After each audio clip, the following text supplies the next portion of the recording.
আপনাদের সবাইকে সবাইকে সবাইকে সবাইকে নমস্কার জানাচ্ছে আপনাদের সৌমিত্র বসু। সবাইকে অজস্র শুভ কামনা জানাচ্ছে, সবাইকে স্বাগত জানাচ্ছে আজকের এই শরণাগত অনুষ্ঠানে এবং সবাইকে শুভ সকাল জানাচ্ছে। শুভ সকাল, কিন্তু এই শুভ সকালটা ইংরেজি মতে জানাচ্ছে, তার কারণ বাংলা মতে এখনো পর্যন্ত সকাল হয়নি। সকাল হতে অনেকখানি দেরি আছে, মানে প্রায় বলতে পারেন আমাদের এই শরণাগত অনুষ্ঠান যখন শেষ হবার মুখে তখন ভারতীয় মতে সকাল হবে, অর্থাৎ তখন সূর্যোদয় হবে। তাই আমার প্রশ্ন হচ্ছে যে এই যে শুভ সকাল বলছি, আপনারা সবাই ঘুম থেকে উঠে পড়েছেন? অনেকে উঠে পড়েছেন আমি জানি, তারা আমাকে জানান কোনো না কোনো ভাবে। এর মধ্যে একদিন চুঁচুড়া গিয়েছিলাম, চুঁচুড়ার যে পুরসভা সেইখানে গিয়েছিলাম। তো সেইখানে যিনি আমাকে নিয়ে গিয়েছিলেন তিনি আলাপ পরিচয় করে দিচ্ছিলেন। তো একজন দুজন, একজন তো খুবই শরণাগত শোনেন এবং তিনি আমার সঙ্গে ছবি টবি তুললেন, এই সমস্ত হলো টলো। ফলে আমার খুব একটা অদ্ভুত লাগে যে এই অন্ধকারের মধ্যে 5টার সময় নিকষ কালো অন্ধকার, কোনো আলো ফোটেনি, সেই সময়েও আপনারা অনেকে উঠে পড়েছেন, অনেকে শরণাগত শুনছেন। যাই হোক, আজকের দিনটায় দুটি কারণে আজকের দিনটা গুরুত্বপূর্ণ, সেই দুটো কারণ বলি। একটা হচ্ছে হাওড়া জেলার হরিশানাপুরে, সেখানে শ্রী শ্রী কালীমাতার মন্দির প্রাঙ্গণে বিরাট মেলা হয়। আর দ্বিতীয় হচ্ছে দ্রোণাচার্য ভক্তি রত্নাকর শ্রী পঞ্চানন ভট্টাচার্যের তিরোভাব তিথি আজকে। বেনি মাধবশীলের পঞ্জিকা অনুযায়ী আজ 14ই পৌষ 1431, ইংরেজির 30শে ডিসেম্বর 2024, সোমবার। আজ কিন্তু অমাবস্যা, চাঁদ নেই। সূর্যোদয়ের সময় সকাল 6টা বেজে 23 মিনিট, সূর্যাস্তের সময় বিকেল 4টে বেজে 58 মিনিট। নক্ষত্র মূলা। আজকে জন্মে ধনু রাশি, ক্ষত্রিয় বর্ণ, রাক্ষসগণ। রাত্রি 12টা বেজে 46 মিনিট গতে, নরগণ। আমাদের হোয়াটসঅ্যাপে চিঠি পাঠাবার নাম্বার 9831922927। চিঠির গোড়ায় অতি অবশ্যই SG লিখতে হবে। এবারে বলি আজকের অনুষ্ঠান সম্পর্কে।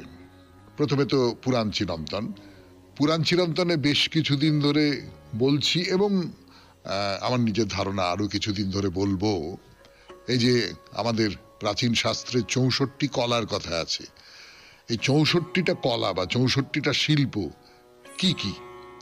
এর মধ্যে যেগুলো খুব প্রচলিত শিল্প সেগুলোর কথা তো বলেছি, তার বাইরে কিছু অপ্রচলিত শিল্প, মানে শব্দের দিক থেকে হয়তো সেই শব্দ আমরা ব্যবহার, যেমন জল তরঙ্গ, হ্যাঁ, আমরা এই শব্দটা ব্যবহার করি, ওখানে অন্যরকম শব্দ ব্যবহার করা হয়েছে, এই রকম কিন্তু নানান রকমের শিল্পের কথা বলছেন। এবং সেই সূত্র ধরে শিল্প বলতে তখনকার দিনের মানুষ কি বুঝতেন তার একটা আন্দাজও পাওয়া যাচ্ছে। তো সেই 64 কলার আরো কয়েকটি কলা নিয়ে আমি কথা বলবো। তারপরে চলে যাব স্বামী বিবেকানন্দের রচনা থেকে পাঠ এই পর্বে। রচনার নাম মায়া ও মুক্তি, তার খানিকটা অংশ পড়ে শোনাবো। তারপরে ঠাকুর শ্রী রামকৃষ্ণ পরমহংসদেবের কথামৃত থেকে পাঠ করে শোনাবো স্বামী লোকেশ্বরানন্দজির রচনা থেকে পাঠ করে। আপনাদের চিঠিপত্র পড়ব এবং শেষে বাইরে দূরে 92.7 বিগ FM এ শরণাগত অনুষ্ঠানে প্রথমে পুরাণ চিরন্তন 64 কলার কথা। ফিরে আসছি আমি আপনাদের সৌমিত্র বসু গানের পর ফিরে এলাম 92.7 বিগ FM এ শরণাগত অনুষ্ঠানে। ছবি আঁকা নিয়ে কথা বলেছি। 64 কলার অন্তর্গত তো এই ছবি আঁকা, আলেখ্য রচনা করা। তো ছবি বা চিত্র শব্দটা ব্যবহার করা হয়েছে আর একটা শিল্পের ক্ষেত্রে, সেই শিল্পটার কথা বলি। এবং সেই শিল্পটাকে আদৌ শিল্প বলা যাবে কিনা তাই নিয়ে কিন্তু প্রশ্ন উঠতে পারে। ছবি শব্দটা ব্যবহার করা হচ্ছে, ওই আবার বললাম চিত্র শব্দটা ব্যবহার করা হচ্ছে, কিন্তু চিত্রের সঙ্গে এর খুব যে যোগ আছে ভেতরে ভেতরে এমনটা মনে হয় না। যাই হোক, এর নাম হচ্ছে চিত্রযোগ। এই চিত্রযোগ ব্যাপারটা কি? চিত্রযোগ মানে হচ্ছে নানান রকমের সমস্ত ঔষধি, মাদক, এই সমস্ত দিয়ে বা নানান রকম সমস্ত তান্ত্রিক প্রক্রিয়ার মাধ্যমে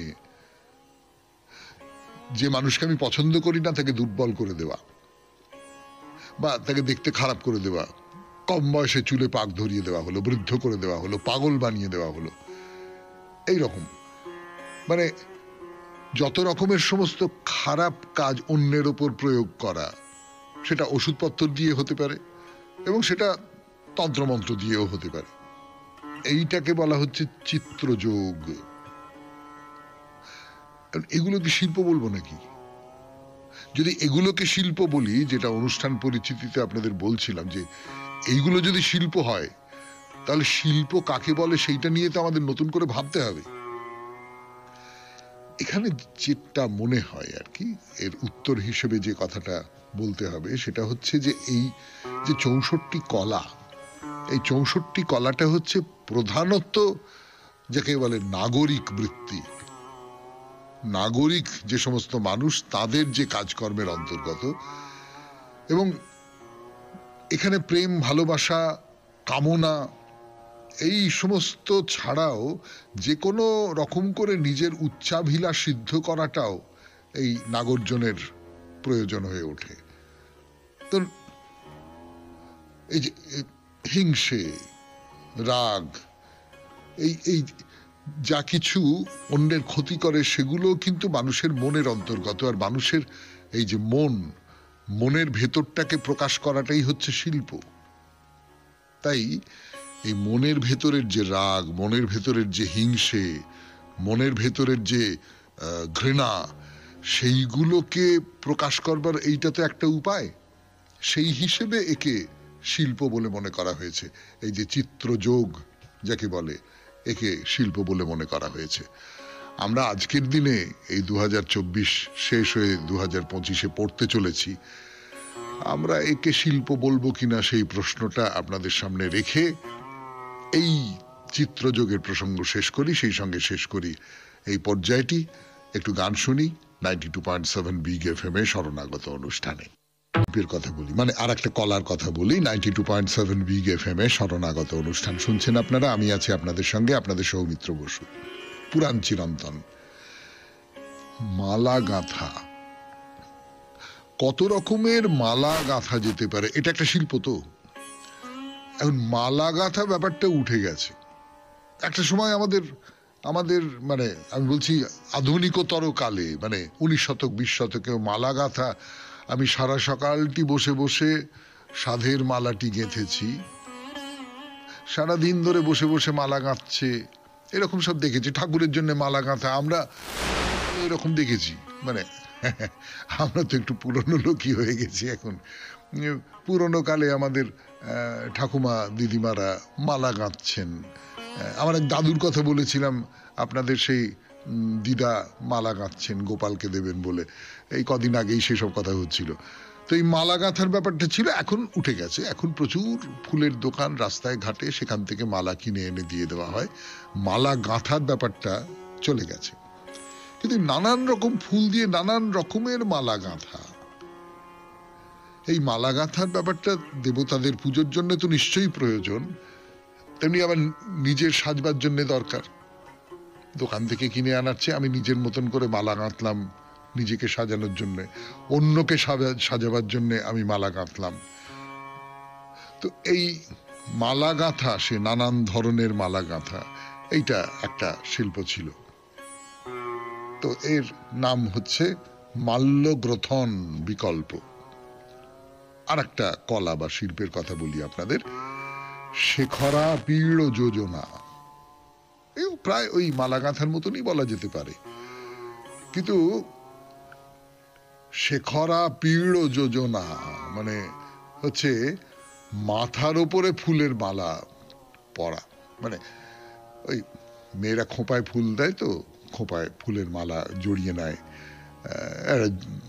গরমকালে বিয়ে বাড়িতে যাচ্ছে, মাথায় একটা জুঁই ফুলের মালা জড়িয়ে নিল, সুন্দর দেখতে লাগে, কালো চুলে সাদা মালা এবং সুন্দর একটা গন্ধ, সবটা মিলিয়ে ভারী সুন্দর, ভারী স্নিগ্ধ লাগে, তাতে তো কোনো সন্দেহ নেই। তো এইটা একটা আলাদা কলা হিসেবে দেখা হয়েছে। এটা আর 5টা মানে মালা গাঁথার সঙ্গে এর একটা তফাৎ তৈরি করা হয়েছে। এই যে এটা করতে গেলে তো আবার গৃহিণীরা আছেন, মায়েরা আছেন, তারা ঠিক ঠিক বলতে পারবেন, আমি অত এ ব্যাপারে পারদর্শী নই। খোঁপা বা চুলের মধ্যে কাঁটা ব্যবহার করতে হয়, এবং এই চুলের কাঁটা প্রাচীনকালে তৈরি করা হতো কাঠ দিয়ে। ছেলেদের পক্ষেও এই যে শেখরা পীড় বলা হচ্ছে, মাথায় পাগড়ি বাঁধা, এটাকেও একটা শিল্পের অন্তর্গত করা হচ্ছে, একটা কলার অন্তর্গত করা হচ্ছে। তো 64 কলা নিয়ে পুরাণ চিরন্তনের কথাবার্তা আজকের মতো এখানেই শেষ করি। একটু গান শুনি, গানের পর ফিরে আসছি। স্বামী বিবেকানন্দের রচনা থেকে পাঠ এই পর্বে, মায়া ও মুক্তি। মায়া ও মুক্তি স্বামী বিবেকানন্দের রচনা থেকে পড়ে শোনাই আপনাদের। খানিকটা পড়ে শুনিয়েছি এই প্রবন্ধ থেকে, আরো খানিকটা শোনাবো। তবে কি কোনোই আশা নাই? একথা সত্য যে আমরা সকলেই মায়ার দাস, আমরা মায়াতেই জন্মিয়াছি, মায়াতেই আমরা জীবিত। তবে কি কোনো উপায় নাই, কোনো আশা নাই? আমরা যে সকলেই অতি দুর্দশাপন্ন, এই জগৎ যে বাস্তবিক একটি কারাগার, আমাদের তথাকথিত পূর্বপ্রাপ্ত মহিমাও যে একটি কারাগৃহ মাত্র, আমাদের বুদ্ধি এবং মনও যে কারাগার স্বরূপ, তাহা শত শত যুগ ধরিয়া লোকে জানে। লোকে যাহাই বলুক না কেন, এমন কেহই নাই যে কোনো না কোনো সময় ইহা প্রাণে প্রাণে অনুভব না করিয়াছে। বৃদ্ধেরা এটি আরো তীব্রভাবে অনুভব করিয়া থাকেন, কারণ তাহাদের সারা জীবনের সঞ্চিত অভিজ্ঞতা রহিয়াছে। প্রকৃতির মিথ্যা ভাষা তাহাদিগকে বড় বেশি ঠকাইতে পারে না। এই বন্ধন অতিক্রমের উপায় কি? এই বন্ধনগুলিকে অতিক্রম করিবার কি কোনো উপায় নাই? আমরা দেখিতেছি এই ভয়ঙ্কর ব্যাপার, এই বন্ধন আমাদের সম্মুখে পশ্চাতে সর্বত্র থাকিলেও এই দুঃখ কষ্টের মধ্যেই, এই জগতেই, যেখানে জীবন ও মৃত্যু একার্থক, সেখানেও এক মহাবাণী সকল যুগে, সকল দেশে, সকল ব্যক্তির হৃদয়ে যেন ধ্বনিত হইতেছে। দৈবী ইয়েষা গুণময়ী মম মায়া দুরত্যয়া মামেব ইয়ে প্রপদ্যন্তে মায়ামেদং তরন্তি তে। আমার এই দৈবী ত্রিগুণময়ী মায়া অতি কষ্টে অতিক্রম করা যায়। যাহারা আমার শরণাপন্ন তাহারা এই মায়া অতিক্রম করে। হে পরিশ্রান্ত ভারাক্রান্ত জীবগণ, আমার কাছে এসো, আমি তোমাদিগকে বিশ্রাম ও শান্তি দিব। এই বাণী আমাদিগকে ক্রমাগত সম্মুখের দিকে আগাইয়া লইয়া যাইতেছে। মানুষ ইহা শুনিয়াছে এবং অনন্ত যুগ ধরিয়া শুনিতেছে। যখন মানুষের সবই নষ্টপ্রায় বলিয়া মনে হয়, যখন আশা ভঙ্গ হইতে থাকে, যখন মানুষের নিজ শক্তির উপর বিশ্বাস চূর্ণ হইয়া যায়, যখন সবই যেন তাহার আঙুলের ফাঁক দিয়া গলিয়া যায় এবং জীবন একটি ভগ্নস্তূপে পরিণত হয়, তখন সে এই বাণী শুনিতে পায়। আর ইহাই ধর্ম। অতএব একদিকে এই অভয় বাণী, এই আশাপ্রদ বাক্য যে এসব কিছুই নয়, সবই মায়া, ইহা উপলব্ধি করো, কিন্তু সেই সঙ্গে এই আশার বাণী যে মায়ার বাহিরে যাইবার পথ আছে। অপরদিকে সাংসারিক বিষয়ে অভিজ্ঞ ব্যক্তিগণ বলেন, ধর্ম দর্শন এসব বাজে জিনিস লইয়া মাথা ঘামাইও না, সংসারে বাস করো। এই সংসার নিতান্ত অশুভপূর্ণ বটে, কিন্তু যতদূর পারো ইহার সদ্ব্যবহার করিয়া লও। সাদা কথায় ইহার অর্থ এই, দিবারাত্র ভণ্ডামি, মিথ্যাচার ও প্রতারণার জীবন যাপন করো, তোমার ক্ষতগুলি যতদূর পারো ঢাকিয়া রাখো। তালির উপর তালি দাও, শেষে প্রকৃত জিনিসটি যেন নষ্ট হইয়া যায়, আর তুমি কেবল একটি জোড়া তালির সমষ্টিতে পরিণত হও। ইহাকেই বলে সাংসারিক জীবন। যাহারা এইরূপ জোড়া তালি লইয়া সন্তুষ্ট, তাহারা কখনো ধর্ম লাভ করিতে পারিবে না। যখন জীবনের বর্তমান অবস্থায় ভয়ানক অশান্তি উপস্থিত হয়, যখন নিজের জীবনের উপরও আর মমতা থাকে না, যখন এইরূপ তালি দেওয়ার উপর ভয়ানক ঘৃণা উপস্থিত হয়, যখন মিথ্যা ও প্রবঞ্চনার উপর ভয়ানক বিতৃষ্ণা জন্মায়, তখনই ধর্মের আরম্ভ। শুনলেন স্বামী বিবেকানন্দের রচনা থেকে পাঠ, মায়া ও মুক্তি। এরপর ঠাকুর শ্রী রামকৃষ্ণ পরমহংসদেবের কথামৃত থেকে পাঠ। আমি আছি আপনাদের সঙ্গে, আপনাদের সৌমিত্র বসু। শুনছেন 92.7 বিগ এফএম এ শরণাগত। ফিরে এলাম গানের পর। 92.7 বিগ এফএম এ শরণাগত অনুষ্ঠান শুনছেন। এবারে কথামৃত থেকে পাঠ। কেশবচন্দ্র সেনের সঙ্গে ঠাকুরের সম্পর্ক নিয়ে এর আগে বলেছি আপনাদের। কেশবচন্দ্র সেন ব্রাহ্ম সমাজের মানুষ, অসাধারণ বাগ্মী, এবং দেবেন্দ্রনাথ প্রবর্তিত যে ব্রাহ্ম সমাজ তার থেকে খানিকটা অন্য রকম করে ব্রাহ্ম ধর্মকে দেখতে চেয়েছেন, যে কারণে ব্রাহ্ম সমাজ ভাগ হয়ে যায়, ইত্যাদি ইত্যাদি ইত্যাদি ইত্যাদি। তো তিনি ঠাকুরের কাছে খুব যেতেন, ঠাকুরও তার কাছে যেতেন। ঠাকুর খুব স্নেহ করতেন তাকে। কেশব সেনেরও একটা দুর্বলতা, গভীর দুর্বলতা ছিল ঠাকুর সম্পর্কে। তো সেই কেশবচন্দ্র সেনের সঙ্গে ঠাকুরের যে কথাবার্তা ইত্যাদি ইত্যাদি, তাই নিয়ে আমরা কিছু বলছিলাম। তো কেশবচন্দ্র সেন তো ব্রাহ্মরা নিরাকারবাদী। ব্রাহ্মরা ঈশ্বরকে কোনো একটা মূর্তির মধ্যে ধরা যায় এইটা বিশ্বাস করেন না। ঠাকুর বিশ্বাস করেন, কিন্তু তা বলে ঠাকুর এ কথা বলছেন না যে নিরাকার সাধনা যারা করে তারা বাজে, তাদের সাধনার কোনো মানে নেই। একথা ঠাকুর বলছেন না, বলতেই পারেন না। তিনি তো মনে করেন যে যত মত তত পথ। কাজেই তুমি যে কোনো উপায়ে পৌঁছো, শেষ পর্যন্ত তুমি সেইখানে পৌঁছো। তার জন্য যে রাস্তা তুমি বেছে নেওয়া সেই রাস্তা বেছে নাও। এইটাই তো হচ্ছে সত্যিকারের একজন মানুষ যিনি অসাম্প্রদায়িক, সত্যিকারের একজন মানুষ যিনি যে কোনো ধর্মকেই শ্রদ্ধা করেন, সেই মানুষের মনের কথা। তো ঠাকুর আমাদের সেই মনের কথার জাজ্জল্যমান উদাহরণ হয়ে আছেন আমাদের কাছে। তো বলছেন যে হ্যাঁ ঠিক আছে, তুমি নিরাকার ভাবে সাধনা করো বলে একটা কথা বলছেন যে নিরাকারে নিষ্ঠা থাকলো খুব ভালো, তবে সাকারবাদীদের টানটুকু নেবে। টানটুকু মানে এই যে আপনারা রাত থাকতে থাকতে উঠে পড়ে রেডিও খুলে ফেলেন শরণাগত শোনবার জন্য, এটাকে বলে টান। এই টানটা একটা ব্যাকুলতা। এই ব্যাকুলতাটা আপনাদের মনের মধ্যে আছে। এই ব্যাকুলতাটা শুধু, আমি শরণাগতর উদাহরণ দিলাম, কিন্তু তার বাইরে যে কোনো কিছু সম্পর্কেই যাকে আপনি ভালোবাসেন, যার সংস্পর্শে আসতে চান, তার সম্পর্কে আপনার একটা টান আছে, কম বেশি একটা টান আছে। এমন টান থাকতে পারে কারুর সম্পর্কে, আপনার আত্মীয় স্বজন, আপনার স্ত্রী সম্পর্কে, আপনার ছেলে মেয়ের সম্পর্কে, আপনার নাতি নাতির সম্পর্কে, যে না দেখে থাকতে পারি না। এমন তো হয়। তো এই ঈশ্বরকেও না দেখে, ঈশ্বরকেও না ডেকে, ঈশ্বরের সঙ্গে কথা না বলে থাকতে পারি না, ব্যাকুলতা, এইটা নিরাকারের প্রতি হওয়াটা একটু মুশকিল। এই টানটুকু সাকার, যাকে আমি একটা রূপের মধ্যে দেখতে পাচ্ছি, তার প্রতি এই টানটা হতে পারে। এবং সাকার উপাসনা যারা করেন, আপনারা খেয়াল করে দেখেছেন নিশ্চয়ই, তারা কিন্তু ওই কোনো একটা সম্পর্ক তৈরি করেন ঈশ্বরের সঙ্গে। সেটা মা ছেলের সম্পর্ক হতে পারে, সেটা প্রেমিক প্রেমিকার সম্পর্ক হতে পারে, সেটা প্রভু দাসের সম্পর্ক হতে পারে, তাই না?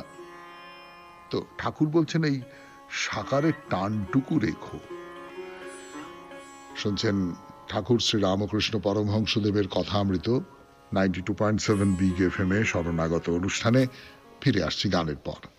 যাকে বলছেন অহেতুকী ভক্তি, যে আমি কিছু চাই না, আমি টাকা করি, মান সম্মান, অমুক তমুক কিচ্ছু চাই না, আমি শুধু তোমাকে ভক্তি করতে চাই, ভক্তি করতে চাই। সংসারে থাকো, সংসারের সমস্ত কাজকর্ম করো, কিন্তু মনে মনে জানো যে না, এই যে সংসারটার মধ্যে আমি রয়েছি, এই সংসারটা আসল নয়, আসল হচ্ছে অন্য আর একটা জায়গা।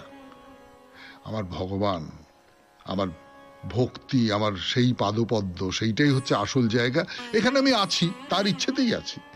তিনি যন্ত্রী, আমি যন্ত্র, সেইভাবেই আছি, কিন্তু আসল জায়গা ওইটা। তো ঠাকুর কি বলছেন? বলছেন তোমরা বক্তৃতা দাও সকলের উপকারের জন্য, কিন্তু ঈশ্বর লাভ করে, ঈশ্বর দর্শন করে বক্তৃতা দিলে উপকার হয়। তার আদেশ না পেলে, লোকশিক্ষা দিলে উপকার হয় না। এটা খুব জরুরি কথা। এও তো ঠাকুরের কথা নানানভাবে বলেছি কথামৃতে। সেই যে কাশী দেখেছে আর যে কাশীর কথা পড়েছে, কাশীর কথা শুনেছে, তার তুলনায় যে কাশী দেখেছে, সে যখন কাশী সম্পর্কে বলে, সেটা একটা অন্য রকমের বলা, সেটা একটা অন্য রকমের সত্য উঠে আসে তার ভেতর থেকে। তো যিনি ঈশ্বরকে দেখে তারপর উপদেশ দেন, তিনি যেভাবে বলতে পারেন, ঈশ্বরকে না দেখে শুধু বইপত্র পড়ে, শুধু অন্যের মুখে শুনে, শুধু অন্যের কথা জেনে যিনি বলেন, তার থেকে একেবারে আলাদা হয়ে যেতে পারে। তো ঈশ্বর লাভ যার হয়েছে তার লক্ষণ আছে। কি লক্ষণ?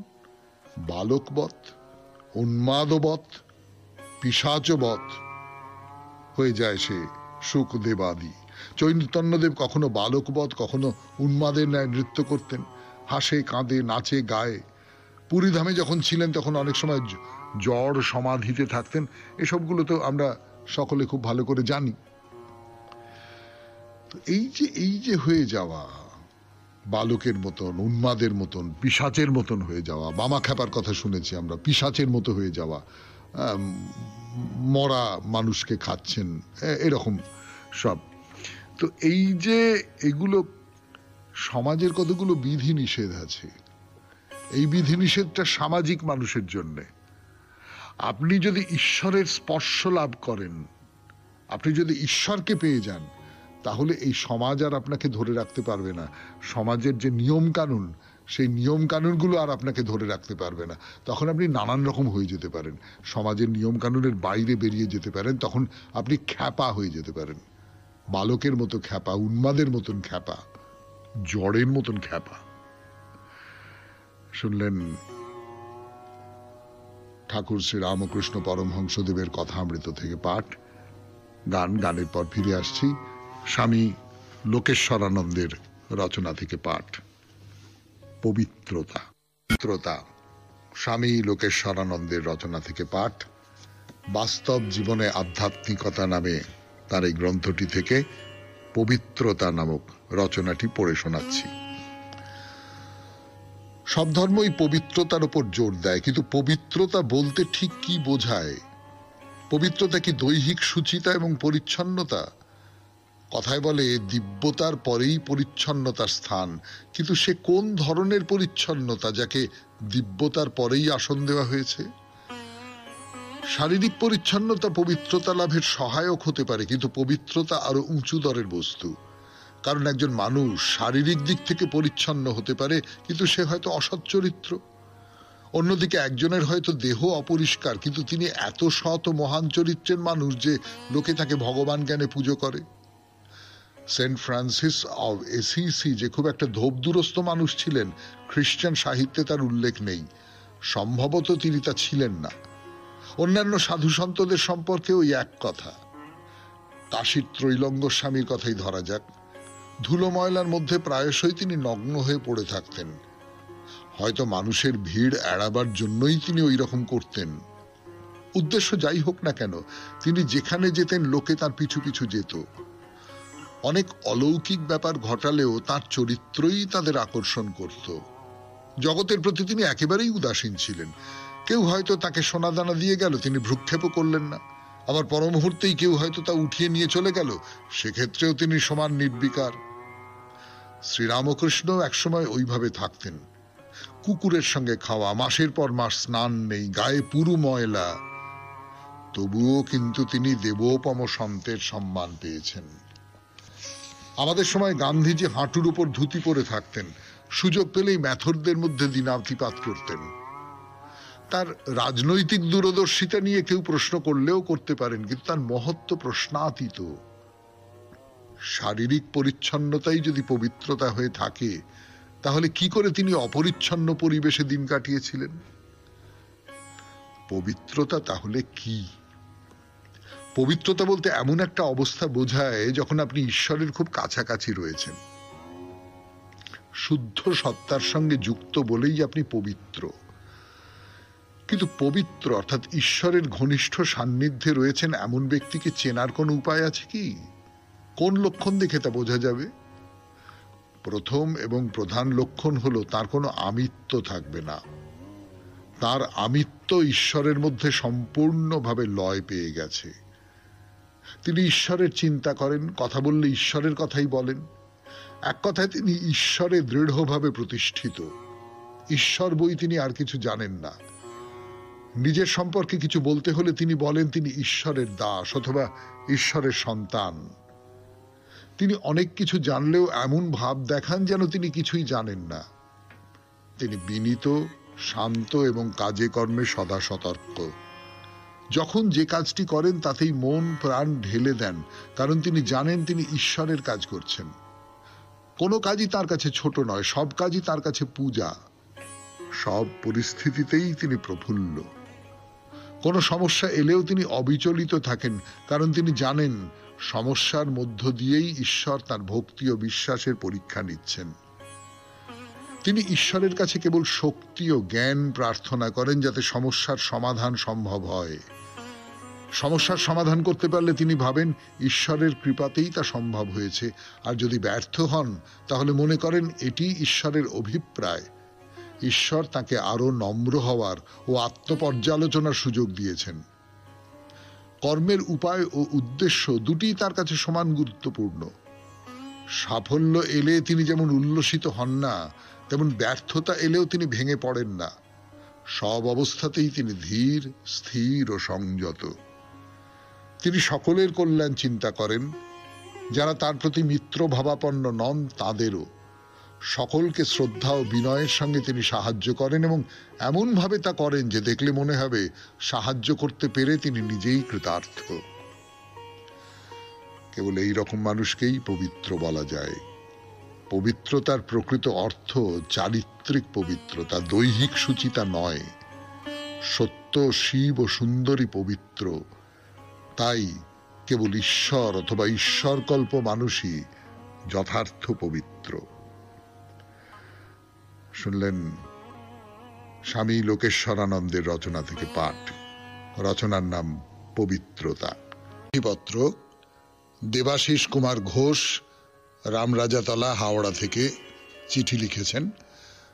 ভালো থাকার উপায় নিয়ে তার চিঠি পড়ে শোনাই 92.7 বিগ এফএম এ শরণাগত অনুষ্ঠানে। প্রথমেই আপনাকে এবং আপনার সহকর্মীদের শুভ সকাল জানাই। এবারের বৃহস্পতিবারের চিঠির বিষয়টি অসাধারণ। চিঠি পাঠানোর সময়সীমার মধ্যে আমি চিঠি পাঠাতে পারিনি, এর জন্য আমি দুঃখিত। এবার আসি বিষয়ের উপর। আমার মনে হয় মানুষের ভালো থাকা অন্যের উপর বা কোনো বস্তুর উপর নির্ভরশীল নয়। প্রতিটি মানুষের তার ভালো থাকার প্রথম এবং প্রধান উপায় হলো তার নিজের যোগ্যতাকে অনুভব করা। মানুষের আকাঙ্ক্ষা তার যোগ্যতার উপর নির্ভর করে। যখনই কেউ তার যোগ্যতার বাইরে গিয়ে তার আকাঙ্ক্ষা পূর্ণ করতে ব্যর্থ হয়, তখনই সে কষ্ট পায়। এর জন্যই জীবনে ভালো থাকতে গেলে আকাঙ্ক্ষার উপর নিয়ন্ত্রণ রাখতে হবে। এছাড়াও ভালো থাকার আরো অনেক উপায় আছে। নিজের যা আছে তার উপর কৃতজ্ঞ থাকতে হবে। হিংসা, স্বার্থপরতা দূর করতে হবে। সারাদিনে কয়েক ঘন্টা শরীর চর্চা, বই পড়া, গান শোনা, এইসব করলে মন ভালো রাখা যায়। মানসিক চাপ কমানোর উপায় রপ্ত করতে হবে। এছাড়াও মনকে ভালো রাখতে হলে পুষ্টিকর খাবার খেতে হবে এবং পর্যাপ্ত ঘুমের প্রয়োজন। চিঠি এখানেই শেষ করলাম। নমস্কারান্তে, দেবাশিস কুমার ঘোষ, রামরাজাতলা, হাওড়া। আপনি অনেকগুলো উপায়ের কথা বলেছেন, তার মধ্যে প্রধান যে উপায়ের কথা বলেছেন, যেটিকে মানে যার উপর জোর দিতে চেয়েছেন আপনি আর কি, সেটি হলো নিজের সামর্থ্য অনুযায়ী আকাঙ্ক্ষা করা। এটা খুব জরুরি। জীবনে সুখ পেতে গেলে নিজের সামর্থ্য অনুযায়ী আকাঙ্ক্ষা আমরা করতে পারি না, করি না, নিজের সামর্থ্যটা বুঝতে পারি না, তার ফলে আমাদের আকাঙ্ক্ষার মাপ বেড়ে যায়। আমাদের চারপাশের এই যে পৃথিবী, সেই পৃথিবীতে এরই নানান প্রকাশ দেখতে পাই। সেগুলো খুব কষ্ট দেয় আর কি। মানে যিনি চারপাশের পৃথিবীকে অনুভব করতে চান তাকে খুব কষ্ট দেয়। আপনাকেও নিশ্চয়ই কষ্ট দেয়। সেই অভিজ্ঞতা থেকেই আপনি এই কথাগুলো বলেছেন।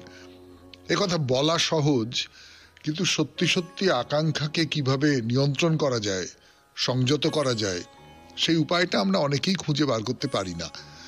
যাই হোক, আপনার চিঠিটির জন্য অসংখ্য ধন্যবাদ। খুবই জরুরি একটা কথা বলেছেন আপনি। এবার তাহলে চলে আসি বাইরে দূরেতে। 92.7 বিগ এফএম এ শরণাগত অনুষ্ঠানে রত্নপুর। ছত্তিশগড়ের রত্নপুরের মহামায়ার মন্দির। আমরা মহামায়ার গর্ভগৃহের সামনে দাঁড়িয়ে আছি। ফিরে আসছি গানের পর।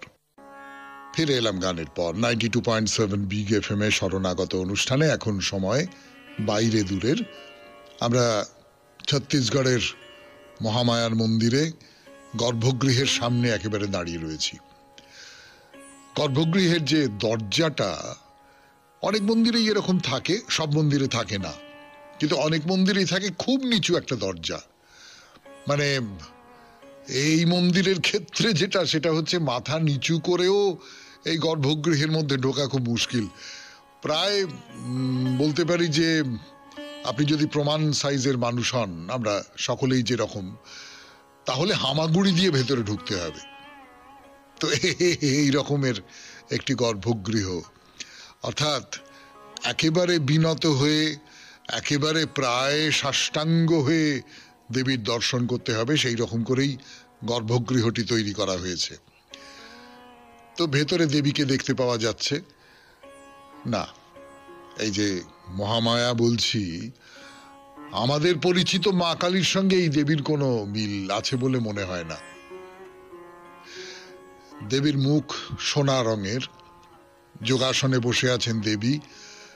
এবং যেরকম হয় আমাদের মন্দিরে, যে কোনো দেবতা বা দেবী, বিশেষ করে তার আকার যদি ছোট হয়, তাহলে তার সর্বাঙ্গ ভক্তরা একেবারে ফুল দিয়ে ঢেকে দেন। তো সেই রকম দেবীর সমস্ত শরীর ফুল দিয়ে ঢাকা রয়েছে। ফলে দেবীর মুখটুকুর বাইরে অন্য যে অবয়ব, সেই অবয়ব সম্পর্কে কোনো ধারণা করা খুব শক্ত। এবং দেবীকে যে দর্শন করবেন আপনি, রেলিং দিয়ে তিনি ঘেরা রয়েছেন, আর সেই রেলিংয়ের এপাশে আবার জাল দেওয়া রয়েছে, অর্থাৎ কোনোভাবেই আপনি খুব কাছাকাছি যেতে পারবেন না। তো সেই রকম যে জাল দেওয়া রয়েছে, সেইখান থেকে দেবীকে দর্শন করতে হবে আপনাকে। তো দর্শন তো করা হলো, এবারে ফিরে যাওয়ার পালা। মাতা মানে প্রকৃতিকে দর্শন করলেন, তা মাতাকে দর্শন করবার পর এবার, বা প্রকৃতিকে দর্শন করবার পর এবার তো পুরুষকে দর্শন করবার পালা। বেরিয়ে এসে একটি ছোট চত্বর, তার মধ্যে গোল একটি কালো পাথর, সেখানে ছোট্ট একটি শিবলিঙ্গ, আর তাকে বেষ্টন করে তার উপরে ফনা তুলে আছে একটা সাপ, শিবলিঙ্গর চেয়ে অনেকটা উঁচু, অনেকটা উঁচু। সেই সাপটা সোনালী রঙের, এবং মাথার উপরে খুঁটি, সেখান থেকে একটা ঘট রয়েছে, সেই ঘর থেকে টুপ টুপ টুপ টুপ টুপ টুপ করে জল পড়ছে ওই লিঙ্গের মাথায়। পাশে একটা ত্রিশূল রাখা আছে। তো এই সমস্ত বর্ণনা শুনে আপনারা তো বুঝতেই পারছেন নিশ্চয়ই যে এটা হচ্ছে শিবের পূজা স্থান, শিবের পুজো হয় এখানে। না, এখানে একটি লিঙ্গ আছে এরকম ভাববেন না, দুটি তিনটি লিঙ্গ আছে। আর তাছাড়া অন্যান্য দেবদেবীদের মূর্তিও রয়েছে। বস্তুত অনেকগুলো মূর্তি রয়েছে, বেশ অনেকগুলো মূর্তি পর পর পর পর পর পর সাজানো, প্রায় গ্যালারির মতন। দেখতে চমৎকার লাগবে। কেন চমৎকার লাগবে সেটা বলি, কিন্তু তার আগে একটু গান শুনে নি। 92.7 বিগ এফএম এ শরণাগত অনুষ্ঠানে ফিরে আসছি গানের পর। গানের পর ফিরে এলাম 92.7 বিগ এফএম এ শরণাগত অনুষ্ঠানে। শুনছেন বাইরে দূরে, বাইরে দূরের একেবারে শেষ অংশ, আজকের মতো শেষ অংশ। তো এই যে যেটা বলছিলাম, যে শিব মন্দিরের পাশে একেবারে গ্যালারির মতন করে দেওয়া আছে, ছোট্ট ছোট্ট ছোট্ট ছোট্ট কুলুঙ্গির মতন, ধরুন, মানে কুলুঙ্গি হিসেবে যথেষ্ট বড়। এবং সেখানে পর পর পর পর পর পর পর পর দেবদেবীদের মূর্তি রয়েছে। ওপরে হলুদ অক্ষরে লেখা রয়েছে সেই দেবতা বা দেবীর নাম। এই মূর্তিগুলো দেখতে খুব ভালো লাগবে। কেন ভালো লাগবে বলুন তো? এই মূর্তিগুলো না দেখেই বোঝা যাবে যে এগুলো পুরাতত্ত্বের সামগ্রী, বহুকালের প্রাচীন সমস্ত মূর্তি। এগুলো আধুনিক কালে তৈরি মূর্তি নয়।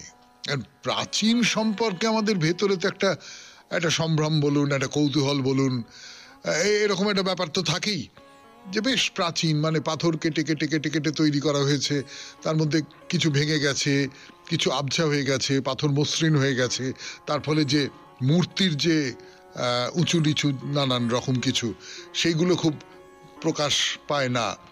কিন্তু সেই সব কিছুর ভেতর দিয়ে এই যে প্রাচীন দেবতাদের মূর্তি তৈরির যে ধরন, সেই ধরনটা বেরিয়ে আসে। সেই ধরন অনেক বদলে গেছে, তো সেই বদলে যাওয়াটা আমরা বুঝতে পারি এই ধরনগুলো দেখে। তো কার কার মূর্তি আছে? অনেকের মূর্তি আছে, অনেকের, সবাইকার কথা বলতে পারবো না, সবাইকার নাম বলতে পারবো না। শিব তো আছেন, তার বাইরে আছেন গণেশজি। গণেশজি, যাকে পুজো না করে অন্য কোনো পুজো করা যায় না। পাথরের বুকে আবছা ভাবে ফুটে উঠছে তার শরীর, তার বুক, অবয়ব। তো তাকে দেখে আরেকটি ভাঙা পাথরের মূর্তির সামনে এসে দাঁড়ালাম। উপরে লেখা শ্রী সত্যনারায়ণজি। সত্যনারায়ণ, এই সত্যনারায়ণ এক আশ্চর্য দেবতা। তিনি তো নারায়ণ বটেনি, তার সঙ্গে আছেন সত্য। এই সত্য এসেছেন সত্য পীর থেকে। পীর, সত্য পীর হচ্ছেন মুসলমান, আর নারায়ণ, এই দুয়ে মিলে হচ্ছেন সত্যপীর। হিন্দু আর মুসলমান, হিন্দু আর মুসলমান বিশ্বাস কিরকম অনায়াসে মিলে গেছে একজন দেবতার কল্পনার মধ্যে। তো গ্যালারিতে আরো প্রাচীন মূর্তি রয়েছে, তাদের কথা বলবো, কিন্তু আজকে আর বলবার সুযোগ হবে না, সময় হবে না। কাজে আজকের মতো শেষ করি। শরণাগত 92.7 বিগ FM এ আমি আপনাদের সৌমিত্র বসু। জানিয়ে দিই আমাদের হোয়াটসঅ্যাপে চিঠি পাঠাবার নাম্বার 9831922927। চিঠির গোড়ায় অতি অবশ্যই SG লিখতে হবে। এবারে তাহলে কবিতা।